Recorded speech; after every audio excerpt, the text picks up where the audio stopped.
GK news मराठीमध्ये आपलं सर्वांचं स्वागत। चला तर वळूया पुढील बातमीकडे। महसूल आयुक्तालय नांदेडला व्हावे यासाठी महसूल मंत्र्याची तयारी असेल तर माझा पाठिंबा असेल, असे मंत्री अतुल सावे यांनी पत्रकार परिषदेत स्पष्ट केले। पाहूया सविस्तर। नांदेडला महसूल आयुक्तालय व्हावे यासाठी महसूल मंत्र्याची तयारी असेल तर त्यासाठी माझा पाठिंबा असेल, अशी भूमिका मंत्री अतुल सावे यांनी स्पष्ट केली आहे। ते आज नांदेड दौऱ्यावर आहेत। मी महसूल मंत्री आणि मुख्यमंत्री यांच्याशी चर्चा करणार आहे।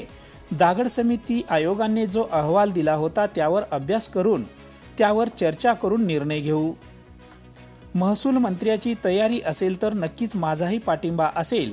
शिवाय नांदेडला पोलीस आयुक्तालय व्हावे अशी मागणी आहे। त्या मागणीचे निवेदन घेतलं आहे।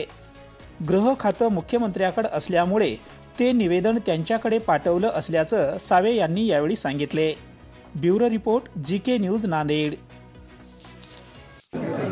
साहेब, महसूल आयुक्तालय नांदेडला व्हावं ही जुनी मागणी आहे नांदेडकरांची। आपली पालकमंत्री म्हणून काय भूमिका आहे? मी आपल्याला आता पत्रकार परिषदेमध्ये सांगितलं की महसूल मंत्री आज नांदेड शहरात येणार आहेत। आम्ही त्यांच्याशी चर्चा करू, माननीय मुख्यमंत्र्यांशी चर्चा करू आणि मागे जो दांगड समितीने आयोग दिला, त्यांनी आयोगाने जो अहवाल दिला होता त्याचा अभ्यास करून नक्कीच त्याच्यावर चर्चा करून निर्णय घेऊ। पण तुमची भूमिका आहे नांदेडला व्हावं? माझी नक्कीच महसूल मंत्र्यांची तयारी असेल तर माझा नक्कीच पाठिंबा राहील त्यांना। पोलीस आयुक्तालया संदर्भामध्ये DPDCमध्ये काय चर्चा वगैरे झाली का?